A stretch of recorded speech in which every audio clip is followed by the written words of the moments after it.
আর এই চিঠিতে যে বিভিন্ন তারিখ সময়ের কথা লিখতো, যে রজব মাসে এই ঘটনাটা ঘটছে, শাবান মাসে এটা হয়েছে, এখন কি করতাম, কথার কথা, বা শাবানে এখন কি কর্মসূচি দেওয়া ইত্যাদি।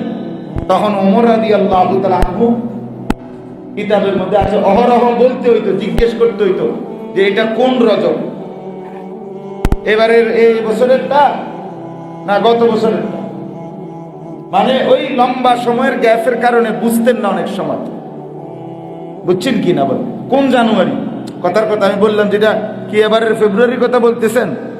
যেমন আমি আমার মাহফিল যে দেই তারিখ, তো কখন থেকে মাহফিল দেব আমি, কখন থেকে মাহফিল নেবে আমার কাছ থেকে, কোনখান দিয়ে কই খালি নাই, এটা বুঝাইতো আমার 5 মিনিট লাগে। মনে করেন আমি বললাম যে আগামী বছর রমজান পর্যন্ত আমার কাছে খালি কোনো ডেট নেই, ও হে রে এটা বুঝান যায় না, ও আবার কইতে হয় মানে 2025 সালের সামনে যে রমজানটা আইতেছে নিয়ে এই রমজান, অনেক কিছু বলতে হয়, মানে হে এটা ক্লিয়ার বুঝতে পারে, এক কথায় বোঝে না অনেক। তাইলে আমিরুল মুমিনিন জিজ্ঞেস করতেন যে এটা কোন রজব, এটা কোন মুহররম ইত্যাদি বলতে হইতো। তাহলে এখন যদি একটা সুনির্দিষ্ট বছর মাস নির্ধারণ করা থাকতো, 24 সালের জানুয়ারি, 23 সালের ফেব্রুয়ারি, এখন আমরা এমনি বলি না, তাইলে তো সুবিধা, বুঝতে সুবিধা। তো এই কারণে রাষ্ট্রীয় কাজে এবং মুসলমানদের বিভিন্ন বিষয়াদিতে যেহেতু পরিধি বড় হয়ে গেছে, কাজকর্ম হিসাব সবকিছুই বেড়ে গেছে, ফলে মুসলমানদের একটা নির্ধারিত বছর হিসাব করাটা খুব প্রয়োজন হয়ে গেছে। ফলে হযরত ওমর রাদিয়াল্লাহু তাআলা আনহু তিনি সাহাবীদেরকে নিয়ে পরামর্শ বসছিলেন, বসে বললেন কি করা যায়, আমরা একটা বছর তারিখ আমরা একটা সিদ্ধান্ত করি, মাশওয়ারা ভিত্তিক পরামর্শ করি। তখন সাহাবায়ে কেরাম বিভিন্ন মুখী পরামর্শ দিয়েছেন। তন্মধ্যে একটা পরামর্শ ছিল এটাই যে রাসূলুল্লাহ সাল্লাল্লাহু আলাইহি ওয়াসাল্লাম মক্কা থেকে মদিনায় হিজরত করে গেছেন যেই বছর, ওইটাকেই আমরা ইসলামী বছরের প্রথম বছর ধরে এই হিসাবে আমরা বছর শুরু করি। তো হযরত ওমর রাদিয়াল্লাহু তাআলা আনহু একাধিক মতের মধ্য থেকে এই মতটাকেই চূড়ান্ত কি দিছেন, অনুমোদন দিছেন। সে সর্বসম্মতিক্রমে এটা কি হয়েছে, ফায়সালা হয়েছে। এই জন্য এটারে ইসলামী বছরও বলে অথবা হিজরি বছরও বলে। হিজরি মানে নবীজির হিজরতের কি হিসাব। তাহলে বোঝা গেল, এক নাম্বার হলো একজন মুসলমান হিসাবে শরীয়তের বিভিন্ন হুকুম আহকাম বছর মাস সময় হিসাব করে আদায় করার সুবিধার্থে যেই কোনো মুসলমানের ইসলামী বছর জানা উচিত, প্রয়োজন, বাধ্যতামূলক, দরকার। আর 2 নাম্বার হলো ইসলামী এই বছরের সাথে সরাসরি আমাদের প্রিয় নবী সাল্লাল্লাহু আলাইহি ওয়াসাল্লামের হিজরতের, নবীজির জিন্দেগীর গভীরতর সম্পর্ক আছে। এই হিসাবে রাসূলুল্লাহ সাল্লাল্লাহু আলাইহি সাল্লামের ভালোবাসার অংশ হিসাবেও একজন মুসলমানের এই ইসলামী বছর জানা উচিত। অন্য কোনোটার সাথে, যেমন ইংরেজি যেই বছর আপনার জুলিয়ান ক্যালেন্ডার অথবা গ্রেগরিয়ান ক্যালেন্ডার, ইংরেজি বছরে এই যে 2024 এখন, এটার মধ্যে কিন্তু 2 রকম আছে ইউরোপে, একটাকে গ্রেগরিয়ান ক্যালেন্ডার বলে, একটা জুলিয়ান ক্যালেন্ডার বলে। এটার মধ্যে হিসাব ব্যতিক্রম আছে। এই সবটাই আপনার খ্রিস্টানদের তাদের প্রবর্তিত হযরত ঈসা আলাইহিস সালামের জন্ম, ঈসা নবীর জন্ম হিসাবে, এই জন্য এটাকে খ্রিস্টাব্দ বলে, মানে যিশু খ্রিস্টের জন্মের হিসাবে তারা এটাকে নির্ধারণ করছে। তাহলে 2024 সাল মানে হলো আজ থেকে 2024 বছর আগে ঈসা আলাইহিস সালাম এই পৃথিবীতে ভূমিষ্ঠ হয়েছেন, আবির্ভাব হয়েছেন, বুঝছেন কিনা। তাইলে এইটার সাথে ঈসা আলাইহিস সালামের খ্রিস্টানদের বিশ্বাস চেতনা, মুশরিকদের এটা সম্পৃক্ততা আছে। হ্যাঁ, আমরা আগেই বললাম পৃথিবীর কাজ প্রয়োজন, আমাদের চলার বিভিন্ন প্রয়োজন পূরণের জন্য এটা ব্যবহার করা, বলা হারাম না, কিন্তু এটার সাথে আমাদের ইসলামের গভীরতর কোনো সম্পর্ক নাই, আমাদের খুব বেশি আন্তরিকতার কোনো সম্পর্ক নাই।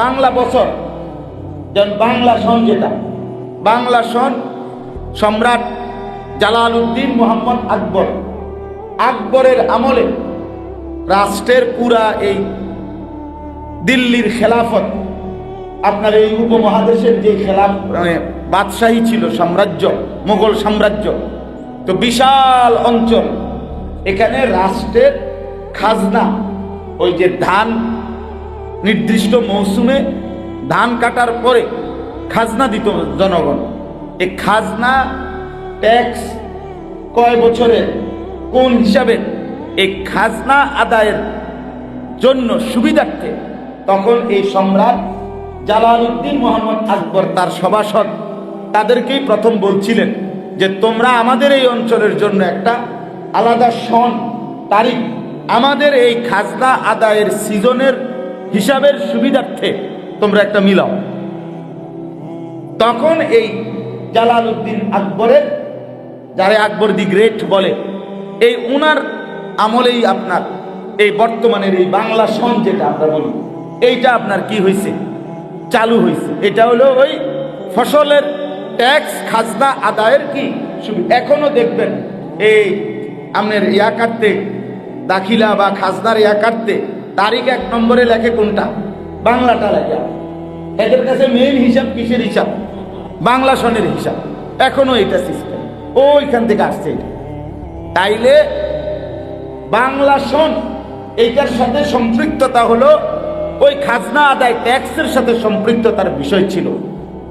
ইংরেজি সন এইটার সাথে ঈসা আলাইহিস সালামের জন্মের সম্পর্ক, কিন্তু ইসলামী সন এই যে 1446 হিজরি, এটা সরাসরি আমাদের প্রিয় নবী সাল্লাল্লাহু আলাইহি ওয়াসাল্লামের সাথে সম্পৃক্ত। তাইলে এখন আপনি ইনসাফের সাথে বলেন যে আমাদের কাছে প্রাধান্য পাওয়া উচিত কোনটা, কথা বলেন না। ইসলাম না, ইসলামী সন বলেন, আরবি সন না, ইসলামী সন কোনটা বলেন, ইসলামী বছর। আরবি হলে তো আপনি নির্দিষ্ট অঞ্চলের সাথে কি করে ফেললেন, সীমাবদ্ধ করে ফেললেন। এটা তো আরবি বছর না, ইসলামী বছর। অর্থাৎ আমরা আরবি না, আমরা কি আরবি না, আমরা আজমি, অনারবি।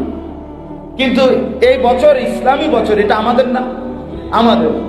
মানে এটা সৌদি আরবের না, এটা দুবাইয়ের না, কাতার বাহরাইনের না, এটা মুসলমানদের, এটা ইমানদারদের বছর। অতএব উচিত আপনি আমি প্রত্যেককে, আমরা দেখবেন বাবার মৃত্যু তারিখ লিখে রাখছে, ইংরেজি লিখছে, বাংলা লিখছে, আরবিটা কোথায় তো। বাচ্চার জন্ম তারিখ লিখে রাখছে, ইংরেজি জানে, বাংলা জানে, আরবি জানে। অথবা লিখলেও 3 নম্বরে লাস্টে, এটা নিচে না, উচিত যে এটা আগে থাকে, এটা আগে থাকে।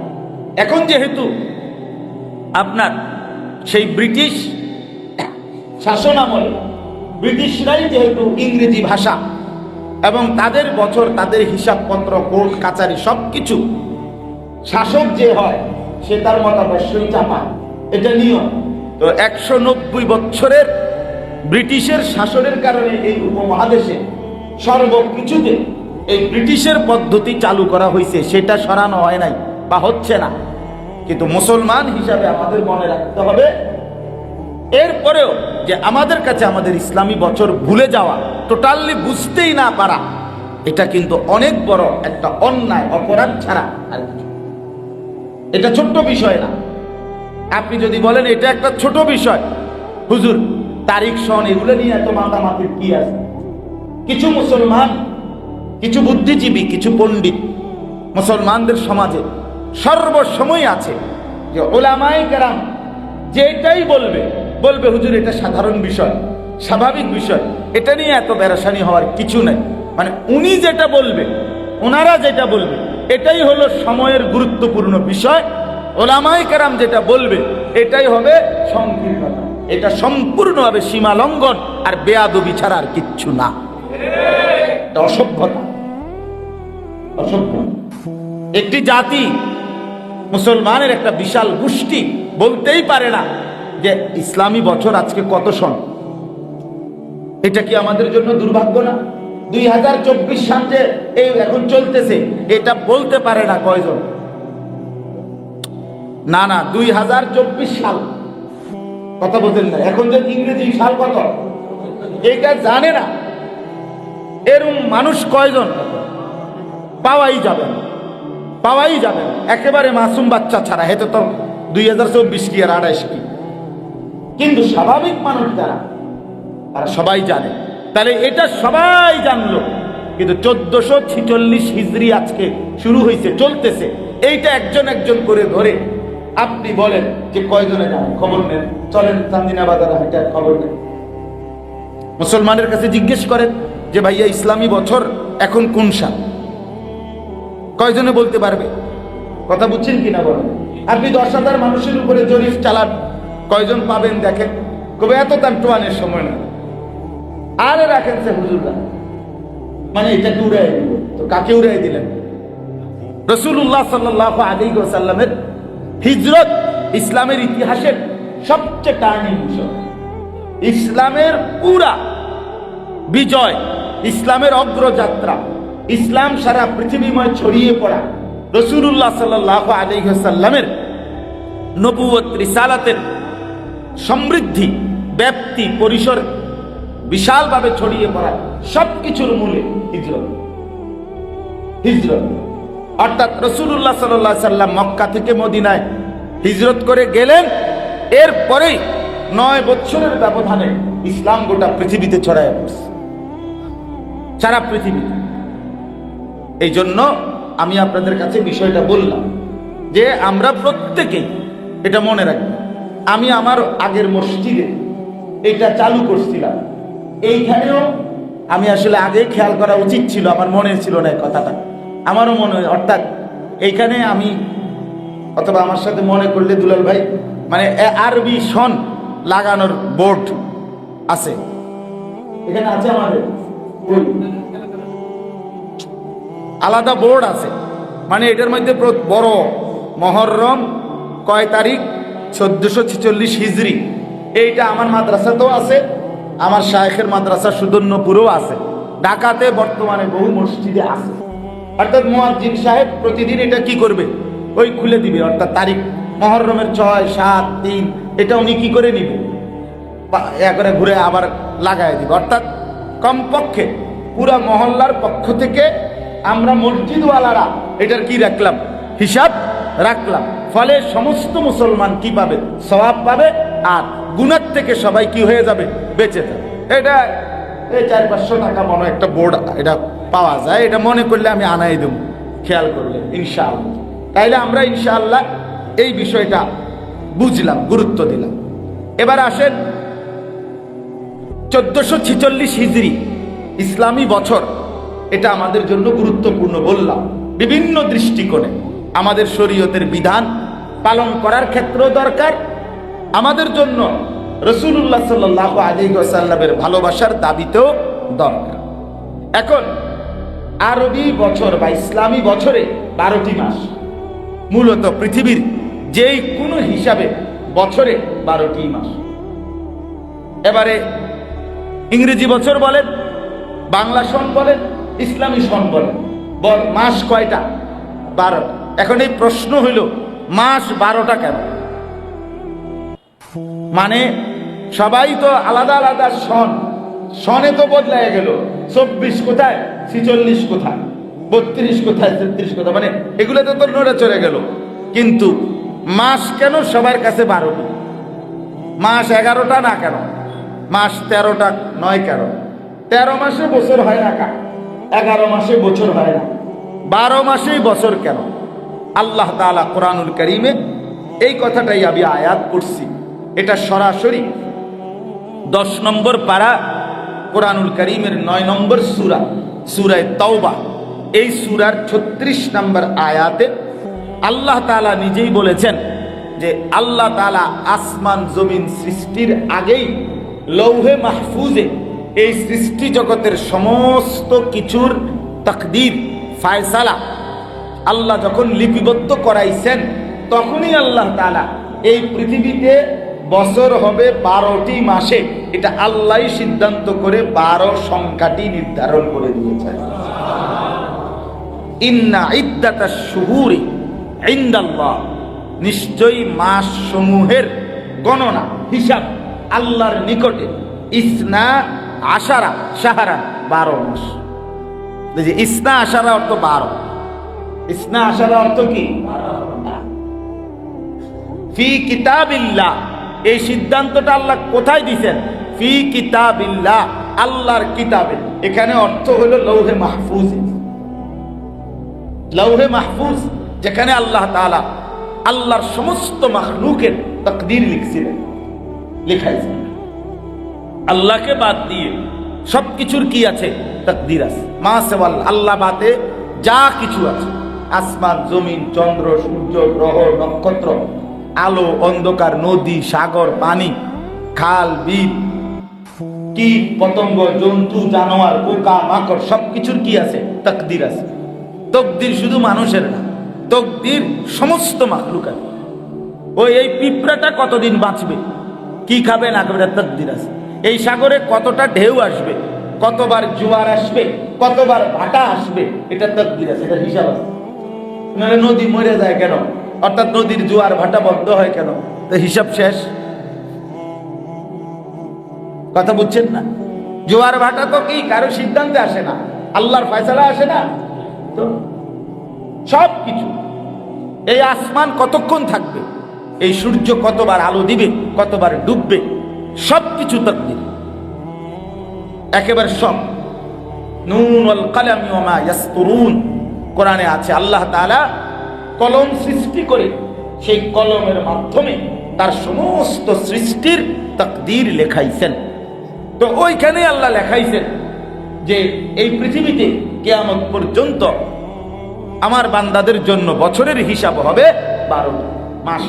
মাস হবে কয়টি? ইয়াউমা খালাকাস সামাওয়াতি ওয়াল আরদা, আল্লাহ তাআলা বলেন আসমান এবং জমিন সৃষ্টির সময় এই সিদ্ধান্তটা কার্যকর হয়েছে। অর্থাৎ ফায়সালা নিছে আগে লৌহে মাহফুজে যে পৃথিবীতে মানুষের চলমান ধারায় মাস হবে কয়টি। আর এটা শুরু হয়েছে কোন দিন? শুরু হয়েছে যেদিন আসমান জমিন সৃষ্টি হয়েছে, সেদিন থেকেই আল্লাহ তাআলা 12 মাসের হিসাব চালু করে দিয়েছে। অতএব সেই যে চালু হয়েছে, আর কোনোদিন কিয়ামত পর্যন্ত 12 মাসকে যত ষড়যন্ত্রই করুক, যত বিরোধিতাই করুক, যার কাছে ভাল লাগুক বা না লাগুক, হ্যাঁ, মাস 12টাই থাকবে। এই জন্য কেউ এ পর্যন্ত 12 মাসকে 13 মাস বানাইতে পারে নাই, 12 মাসকে 11 মাস বানাইতে পারে নাই। অতএব এটা ইহুদি বলেন, খ্রিস্টান বলেন, হিন্দু বলেন, বৌদ্ধ বলেন, নাস্তিক বলেন, সবার কাছে হিসাবে মাস গুনার মাস কয়টা? অতএব কোরআনুল কারীম যে সত্য, ইসলাম যে সত্য, এটাও একটা প্রমাণ যে আবহমান কাল থেকে আল্লাহর কথা এটাই যে 12 মাস, এটা এখনো 12 মাসই আছে। অতএব এটা প্রমাণ হলো যে কোরআনই সত্য। কারণ এই তথ্যটা তো কোথায় আছে? এটাই তো হইছে, এটাই তো বাস্তবতা। এটা কমাইলে বেশাইলে হইতো না। একবার কমাইয়া চাইছেন আমরা দেশে যে 1 ঘন্টা, কি মুশকিল হইছে মনে নাই? আমার তো মনে আছে। বেটা মাছ কিনছিল বাজারের থেকে নিয়ে আইছে, মাছ হাতে ধরে নিতেছে, মানুষে কেবল জিগা কি ও মাছ কত? মাছ 200 টাকা। তো বেচারা বিরক্ত হইয়া কয়, আরে শুধু কেবল মানুষের জিগা, যা একটা ব্যাগ কিনা মাছ লইয়া লাই, তাইলে আর মানুষের জিগা যায়। তো ব্যাগের মধ্যে মাছ নিয়ে এইবার হাঁটতেছে। এবার মানুষের জিগা কি ও ব্যাগে কি? তো মাছ না। মাছ কত? 200। কার আল্লাহ, আগে তো জিগাইছে শুধু মাছ কত, অন্ধ জিগায় ব্যাগে কি? তো আবার কোন লাগে মাছ, এরপরে আবার জিগায় মাছ কত। তো কথা আরো 1 লাইন কি হয়েছে? বাড়ছে। তো 1 ঘন্টা কমাইয়া অবস্থা আসিল এই, প্রত্যেক কথাই জিগান লাইতো আগের 9টা না অনকার 9টা। বুঝেন নাই কথা, এটা আগের 10টা নাকি এখনকার। ওই সময় এটা ছিল, মানে এই কয়দিন হায় রে পেরেশানি, শুধু এটা জিজ্ঞাসা করতে হইতো যে আগের 9টা না অনকার 9টা, আগের 8টা না অনকার 8টা, এরকম হিসাব। তাইলে আপনার আমিও হজ্জের সফরে দেখছি, আমাদের কিছু সাথী আছে এখানে যেটারে দাম কয়, মনে করেন 2 রিয়াল বলছে, বাংলাদেশে কত? 66। 3 রিয়াল করছে, বাংলাদেশে কত? আমি পরে একদিন বললাম, আরে মিয়া, প্রত্যেক কথাই যদি আপনি বাংলাদেশের লোক হিসাব মিলান তো খরচা এনে করেন কেন? এখানে না করবেন, সবকিছুতে এটা বাংলাদেশের লোকে মিলাইলে হইব নি যে এত টাকা। আর এটাও তো বাংলাদেশের সাথে মিলাইয়া সৌদি সরকার কি দাম ঠিক করছে? এটা কথা বলেন না কেন? তো আপনি এটার লগে এটা মিলান কেন? এটার সাথে এটা মিলাইলে লাভ হইব না। ওরা তো ওদের দেশের আয় দেয়, ওদের দেশের পরিস্থিতি হিসাবে ওদের হিসাব আপনার। যাই হোক, তাইলে আল্লাহ তাআলা এখানে বললেন ইয়াউমা খালাকাস সামাওয়াতি ওয়াল আরদা, আসমান এবং জমিন সৃষ্টির সূচনা থেকেই 12টি মাস চালু করা হয়েছে। আর এর আগেই লৌহে মাহফুজে এই সিদ্ধান্ত লেখা ছিল যে আল্লাহর হিসেবে গণনায় মাস হবে মোট কতটি? 12। আচ্ছা, এবার আল্লাহ বলেন মিনহা আরবাতুন হুরুম, আর এই 12টি মাসের মধ্যে সবচেয়ে সম্মানিত মাস হলো 4টি। সবচেয়ে সম্মানিত মাস কয়টি? 4টি। এটা আল্লাহ তাআলা বলেন। নবী সাল্লাল্লাহু আলাইহি ওয়াসাল্লাম বিদায় হজ্জে, নবীজি যেই বছর হজ করেছেন 10ম হিজরিতে, ইন্তেকালের আগের বছর, নবীজি সাল্লাল্লাহু আলাইহি সাল্লাম আল্লাহ তাআলার হুকুমে ইসলামী নিয়ম কানুন মোতাবেক হজ করেছেন একবারই, 10ম বছর। এটারই এই জন্য প্রথম হজ, এটাই নবীজির বিদায় হজ। এই হজ্জে আল্লাহ নবী সাল্লাল্লাহু আলাইহি ওয়াসাল্লাম মিনার প্রান্তরে একটা ছোট্ট খুতবা দিছিলেন। এই খুতবার মধ্যে তিনি বলছেন যে আল্লাহ তাআলা, মানে ইসলাম পূর্ব যুগে মক্কার কুরাইশরা, জাহিলি যুগে মুশরিকরা বছর মাস 12টাকে ধরছে ঠিকই, কিন্তু উলট পালট করে ফেলছে। উলট পালট অর্থাৎ মানে তারা তাদের সুবিধার্থে হজ্জের মাসকে উল্টাপাল্টা করে লাইছে। সিরিয়ালে মনে করেন রজব, শাবান, রমজান, শাওয়াল, জিলকদ, জিলহজ, এমনি সিরিয়াল। তাহলে এখন মনে করেন শাওয়াল মাস, কথার কথা, তাহলে এরপরের মাস কি? জিলকদ মাস, তাহলে হজের মাস। এখন সিরিয়ালে আসবে, এখন মনে করেন আগস্ট, তো আগস্ট মাস হবে হজের মাস। হেরা দেখলো যে আগস্ট মাসে খেজুর পুরা পাকে না, কথার কথা, বেচা কিনা ভালো হইতো না, তাই ঘোষণা দিয়ে দিছে আগের থাকতে রমজানে মনে করেন ঘোষণা, এবছর জিলকদ হবে আরো 3 মাস পর। এবছর ডিসেম্বরের জিলকদ, সহ্য হয়নি আপনার সাল, আপনি বুঝে ধরে নিচ্ছেন, নাহলে আপনি যাইয়েন না, খাম খেয়ালি আর কি। এইভাবে তারা করে, যেমন এখন আমরা আসছি, যে আমি তো সোমবার দিন আসছি, তো বাসায় আমারে বলছে যে কাঁচা খেজুর আনতাম। আমি মনে হয় শেষ দিন যেদিন আসছি ফজরের পরে 1 ঘন্টা 1.5 ঘন্টা হাঁটছি চারিদিকে, 1 প্যাকেট কাঁচা খেজুর খুঁজতে পাই না। তো 1-2 দোকানে পাইছি, একবারে মানে মাত্র বাইরে হয়েছে, ছোট্ট ছোট্ট, মানে এগুলো অপরিপক্ক, মানে বেরই হয়েছে না তেমন।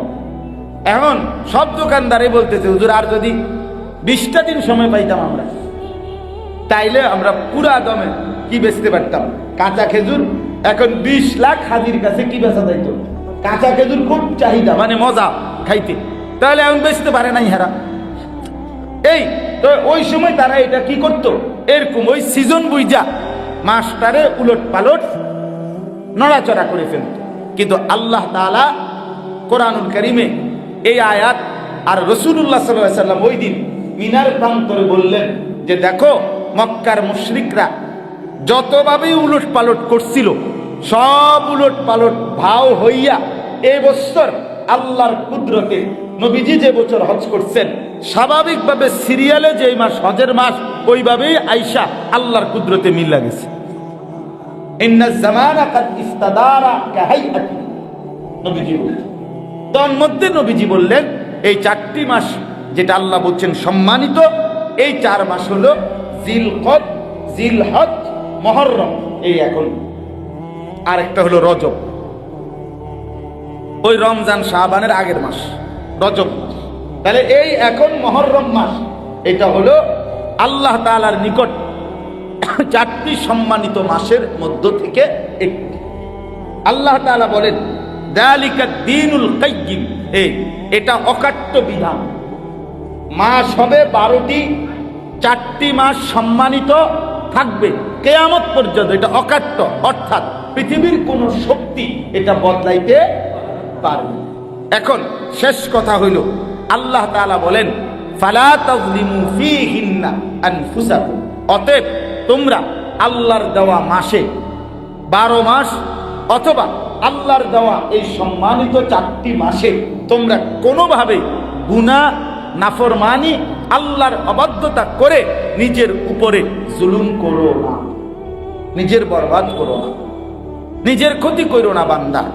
তার মানে আল্লাহ তাআলা আমাদেরকে স্পষ্ট বুঝাইলেন, বান্দা মাস আমার, বছর আমার, সপ্তাহ আমার, রাত আমার, দিন আমার, আলো আমার, অন্ধকার আমার, এগুলো আমার। অতএব আমার দেওয়া এই মাসগুলোতে, সম্মানিত মাসে অথবা পূর্ণ 12 মাসে তুমি নিজের উপরে জুলুম করো, তুমি জুলুম করো না, তোমার না এটা। তুমি যে রাতে নাফরমানি করছো এটা তোমার তো না, তুমি যে দিনের আলোতে অন্যায় করছো এটা তো তোমার না, এটা তো আমার। এখান থেকে এটাই সবক যে আল্লাহর দেওয়া এই চন্দ্র, সূর্য, এই রাত, দিন, এই মাস, সপ্তাহ, বছর, দিন, আমাদের উচিত কোনোভাবেই আমরা নিজের উপরে জুলুম না করা, গুনাহ না করা। আজকে আমরা মনে করেন 31শে ডিসেম্বর রাত্রি শেষে, 1 জানুয়ারির শুরুতে রাত 12টার পরে আপনার অসংখ্য নারী, পুরুষ, যুবক, যুবতী নাচ, গান এবং অশ্লীলতার, বেহায়াপনার, অসভ্যতার ছড়াছড়ি করে একটি বছরকে বিদায় জানায়, আরেকটি বছরকে বরণ করে, 31st নাইট পালন করে। অথচ এদের জিজ্ঞাসা করা উচিত যে এই 31শে ডিসেম্বর অথবা 1 জানুয়ারি, 1 জানুয়ারি, এটা তোর আব্বার না তোর দাদা? তোর আব্বার নি, এটা তোর দাদার নিবি না ফরমান? তুই কার ফয়সালায় আছিস? সভ্য জঙ্গলি। এজন্য কোন সুস্থ স্বাভাবিক মানুষ, বিবেকবান মানুষ এটা করতে পারে। 14ই ফেব্রুয়ারি নাচ, গান আর ওয়ার্ল্ড ভ্যালেন্টাইন্স ডে, বিশ্ব ভালোবাসা দিবস, এটা তোমার বাপের দিন। এটা তো তুমি কিভাবে ঠিক করলা? আল্লাহর দেওয়া দিনে তুমি নাফরমানির জন্য নির্ধারণ করলা কেন বলেন? এই জন্য দয়া করে এটা বুঝতে হবে। আমি আপনাদের কাছে অনুরোধ করলাম, এই চাঁদ, সূর্য, এই রাত, এই দিন, এই আলো, এই অন্ধকার কার বলেন না? সপ্তাহ, মাস, বছর, দিন কার বলেন? আল্লাহ। জুলুম না করি, গুনাহ না করি, নাফরমানি না করি, নাফরমানি না করি। মুহররম মাসের একটি গুরুত্বপূর্ণ পবিত্র আমল, সেটা হলো আশুরার রোজা। দয়া করে প্রত্যেকেই, কি বার? মঙ্গল বুধবার। মঙ্গল বুধবার কি 9-10? জি, মঙ্গল বুধবার। আপনার এই মঙ্গলবার এবং বুধবার প্রত্যেকেই রোজা রাখার চেষ্টা করবেন ইনশাআল্লাহ। মজার বিষয় হলো সোমবারে রাসূলুল্লাহ সাল্লাল্লাহু আলাইহি সাল্লাম এমনিতেই সারা বছর সোমবারে রোজা রাখতেন। তাহলে ইচ্ছা করলে সোমবারের রোজাটাও মিলাইয়া নিলে 3টা হয়ে যাবে। সোমবারের রোজা সোমবার নবীজির আমল হিসাবে রাখলেন, আর আশুরাও নবীজির আমল। মঙ্গলবার এবং বুধবার 9 এবং 10 এই 2 দিন আল্লাহ নবী সাল্লাল্লাহু আলাইহি ওয়াসাল্লাম বলছেন, আশুরার রোজা কেউ যদি রাখে, আল্লাহ তাআলার কাছে আমি আশা করি আল্লাহ তাআলা তার পেছনের 1 বছরের পূর্ণ গুনাহ মাফ করে দেবেন। আন ইউকাফিরা সানাতাল্লাতী ক্বাবলা। এবং তাফসীরে ইবনে কাসিরের মধ্যে আছে রমজানের রোজা পূর্ণ এক মাস ফরজ হওয়ার পূর্বে এই আশুরার রোজা ফরজ ছিল। অর্থাৎ আল্লাহ নবী সাল্লাল্লাহু আলাইহি ওয়াসাল্লাম এবং সাহাবায়ে কেরাম রমজানের রোজা ফরজ হওয়ার আগে আশুরার রোজাটাকে ফরজ হিসাবে আদায় করতেন, গুরুত্ব দিতেন। এই জন্য রমজানের রোজা ফরজ হওয়ার পরে আশুরার রোজা সুন্নত এবং মুস্তাহাবের পর্যায়ে আসছে, কিন্তু গুরুত্ব রয়েই গেছে। এই জন্য ইনশাআল্লাহ এটাই বরকতের আমল, মেইন আমল, যে 9, 10 অর্থাৎ মঙ্গলবার, বুধবার আপনারা, অথবা বুধবার বৃহস্পতিবারও যদি কেউ রাখেন তাতেও সমস্যা নাই। 10, 11 আল্লাহ তাআলা আমাদের প্রত্যেককে তৌফিক দান করেন, কবুল করেন। আল্লাহ তাআলা আমাদেরকে ঈমান আমলের জিন্দেগি দান করেন। আমিন। সুবহানাল্লাহ।